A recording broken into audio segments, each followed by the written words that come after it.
I think for Indonesia has a so rich experiences in conflict resolution and peace building, and you have so much women leaders in the past who led this initial peace movement, and you have plenty of the experiences to share with the world.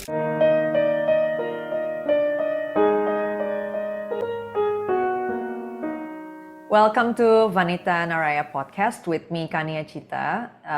Here already with us, Maho Nakayama. She's from Sasakawa Peace Foundation, and she's here with us to talk about WPS agenda, or Women, Peace and Security agenda, and discuss also her experience with SPF and specifically in the Peacebuilding division. Welcome, Maho. Can you hear me okay? Yes, I can hear you very well. Okay, thank you very much. We're so honored to have you with us here. Thank you for your time to talk with us from Tokyo, right? You're in Tokyo now, or? Yes, in Tokyo. Okay. Yeah. Okay, yeah. So, Maho, let's start with your story with SPF first. Like, you're in the Peacebuilding division, right? You're the lead there. Yes, I am now leading the Peacebuilding program with the Sasakawa Peace Foundation. Okay. So, Maho, you're now leading the Peacebuilding division, right? In the Sasakawa Peace Foundation? Yeah. Correct? Okay. Can you tell us more about your role and probably your division? Yes, our division, the Peacebuilding division within the Sasakawa Peace Foundation was set up around 3 years ago. And based on our experiences working for a conflict area called Pattani in southern Thailand. This is the part of Thailand bordering Malaysia. And we have been working for the conflict resolution and peace building for this area in the past 13 years or 15 years. 15 years. Now it's already 15 years. So you started in 2010, yeah? Yeah, 2010. At that time that I was given a task to design a peace building program for the Sasakawa Peace Foundations, and surveyed, researched what other donor agencies and have been doing, and also what are the local needs, and realized that there are several conflict areas which usually not covered by the media, like Pattani, the southern Thailand. This is a very already since 2004, the situation got very deteriorated, but never been covered by media. Yeah, Maho, I'm sorry. I think about that. I think our audience may not be familiar with Pattani case, specifically. Can you tell us more about the context first? Like, what is it that's going on there? Like, it's a conflict area, right? What is the conflict, and how many people are there that's impacted by the conflict? Pattani used to be the kingdom at the medieval time. But in the process of the nation building of Thailand, there was a treaty between the British and the Thailand, and their kingdom was separated.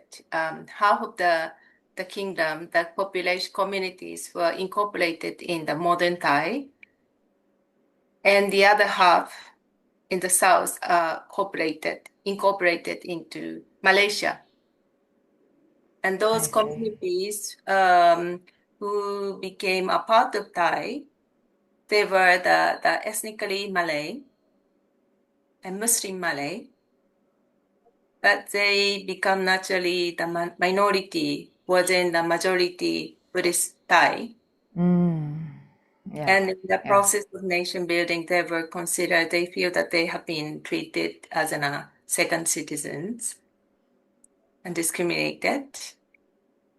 And there is the insurgency movement since 1960s, 70s for the more autonomous, independence. and there has been a clash between the security forces and the armed group in that area. So this is basically it looks like a religious conflict, but ethnic conflict within Thailand. And the people, this ethnically Malay, but Muslim people in Pattani are basically around 2 million people. And a certain percentage of the population are already in Malaysia. I mean, they freed themselves. They escaped to be arrested by the Thai authorities and run away to Malaysia because they were. It's easy. Just you go over the river, then that would be the Malaysian territory. I see. So we started working for that community back in 2010. Yeah, it's been 15 years now, yeah? Yes. So SPF has been working in this area for this community for 15 years now. What are the probably goals or the progress that you are trying to see in this community for the past 15 years, and maybe in your specific division, yeah, especially the Peacebuilding division? Yes. So first that we started our support for the consolidation of the communities, like supporting community media or the NGO civil society or the development of local journalism. And also finally we were able to support the establishment of the NGO caucus, local caucus platform. And also in the course of the program development, the Thai government officially started peace talk with the armed group in 2013. And since then, we started the support for the peace process, including our support included like back channel communication between the both sides, secretariat of the peace process from the government and also the armed group, or the capacity building of the both side. And then we are still continuing our support. But also we were able to support this NGO platform in the community so that they have the more open spaces to have the policy discussions with regards to to represent, bring their voices, the challenges they are faced with in their daily lives to the peace processes or to the political. Now that there is a special committee in the Thai parliament, so we are supporting local people to go and attend this special committee to talk about their own problems. So in summary, we were trying to support the bottom-up peace process. So it's not peace process. Usually it's a top-down the negotiation between the representative of the government and also the armed group. But we were trying to support the bottom-up and comprehensive process, inclusive process, where the communities themselves, their concerns and their voices are represented better in a peace process. So in doing that work, that we realized the importance of women, because at the beginning, when we wanted to bring women leaders to the training program in Japan or in other countries, we met with the resistance and the resistance from the men's side, saying that no, women have to fly was their husband. It was very difficult to bring the woman outside. Women. Maybe only the very a few very famous wife of the daughter or the grandchildren of the famous leaders or parliamentarians or very limited number of the women are allowed to fly, but ordinary community leaders, ordinary women, it's very difficult for them to fly outside. So, but in the process of our work, we were able to build good, positive, and constructive relationship with so many stakeholders. So finally, we were able to bring those women leaders outside. And then once we bring those women outside, or we give opportunity to those women, we realize that the impact is huge, so huge. For example, the women, when they come back home, they organize peace rally, peace movement. They're very good at organizing the grassroots activities. So from that experiences, we realized the importance of women and started studying about WPS agenda. Yeah. I realized that the UN has this resolution made in 2000, I think.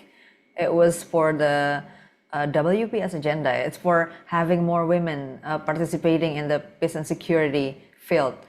Is that true? That's the resolution, yeah. The 1325, I think. Yes, WPS agenda is basically the global initiative for the enhanced participation of women in peacekeeping, peacemaking, peace building. Peace building, yeah. And also, and it's been 25 years then. It's been 25 years since the resolution, right? Yes, so it started from the UN Security Council Resolution 1325, which acknowledged the important critical role women plays for peace. But it has been already 25 years, as Kanya says, that as you said. Yeah. Could you tell us more about then after the resolution and probably more women already involved in this field, right? What are the impacts, or probably like what's the difference, that it makes, right? When more women joining this mission that you've observed specifically in your experience? Yes, in the past 25 years, there has been accumulated evidence showing that the impact of women's engagement. Like there are so many academic work and research showing that the impact of women in if women are involved in the peace process, then the peace accord, peace agreement will be more sustainable. Or if the women's parliamentarians, the number is increased, then there is a less likely that the country will go to war or something like that. There are so many evidence, but with the initiative from the UN that more than 100 countries have already adopted national action plan for advancing WPS, so-called Women, Peace and Security Agenda. And there has been so many donor agencies supporting the women's leadership training or the support for the victim of the sexual violence. That kind of work has been already done. However, still the number of women negotiators for peace process, for example, is less than 10%. So there has been progress, but still the progress is very much limited. So less than 10%, yeah. It's still very small, the number. Yes, and because of the war in Gaza or in Sudan or in Myanmar, the women and girls affected by those conflict and war, of course, Ukraine also, is increasing sharply, dramatically. So the situation, although 25 years, there has been so many discussions and so many evidence, and however, so much framework put in place. However, the progress is very slow, and in the past few years, because of war and conflict, the women are more and more affected by conflict and war. Knowing that there are a lot of women and girls fell victim to these conflicts, does it then matter to have women personnels in the peacekeeping or peacebuilding missions? Can you tell us more about probably what did it bring when there are more women personnels on the field? Like how does it impact the victims who are mostly women and girls? Yes, there are so many cases. Like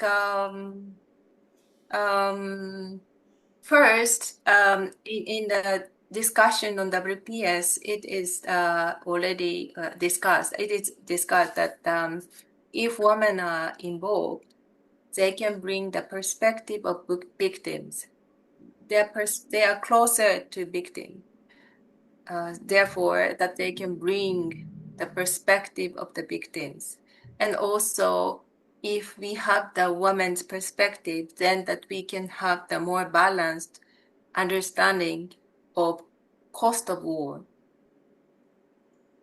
But from my experiences and our research findings, we have done also research in the former conflict area in Southeast Asia, and we found out that in most of the conflict areas, for example, in Aceh, even before this WPS agenda, UN Security Council Resolution 1325, in Aceh, the women had the Women Congress back in 2000 and come up with a recommendation for the then president in Indonesia to solve the conflict in a political process. So women are the initiators of the peace in the case of Aceh. And also in Maluku, in Ambon, also that they experienced a very severe communal conflict between the Christian and the Muslim communities.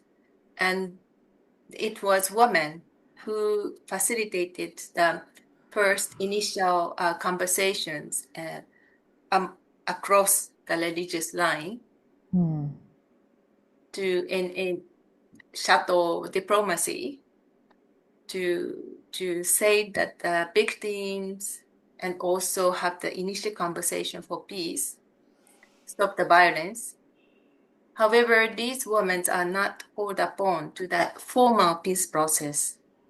So Why is that? Have you found out more about the factors that has made it difficult for women to be a part of the formal peace process? in the case of Ambon, if I'm not mistaken, there were some two representatives from the Christian side, but it's very limited because, as you know, that armed group, I mean, in the mostly that the leaderships are men, and also the Aceh case, also the Indonesian government, of course, if it becomes the representative of the government, then it's more likely male. Pattani I see. also group, mostly led by men. I see. So, It's so on it's the all ground, males environment, yeah. It's yeah, probably they speak their language.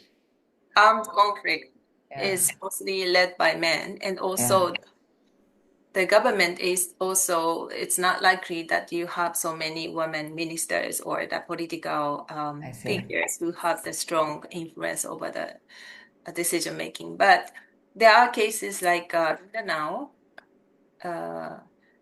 where the government negotiation panel is led by women in the case of Mindanao peace process. And they have a very strong gender provisions within the peace accord. So they are successful case too. So we're still optimistic about WPS agenda that we can have more progress in the future, yeah, Maho. What would you say to the next generation of girls? You know, probably young girls who are watching this. Like, would you persuade more women to go into this field? To not just so we're working on the opportunities, but probably not a lot of women are also interested in this field. Do you also observe that challenge? Yes, of course, that we are also working with parliamentarians in Japan and also in the Philippines and in Indonesia Yeah.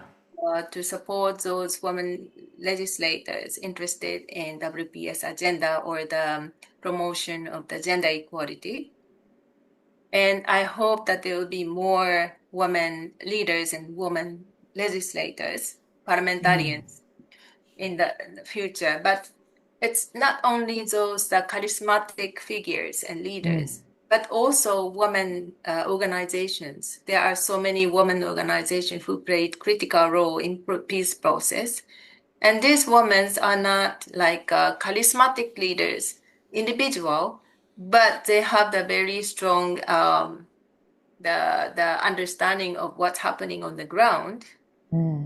So I think what is important is, of course, we need to support the candidate for the young leaders, potential leaders who can lead the peace process or who can have the stronger decision-making power over issues on peace and security. So we need the charismatic women leaders.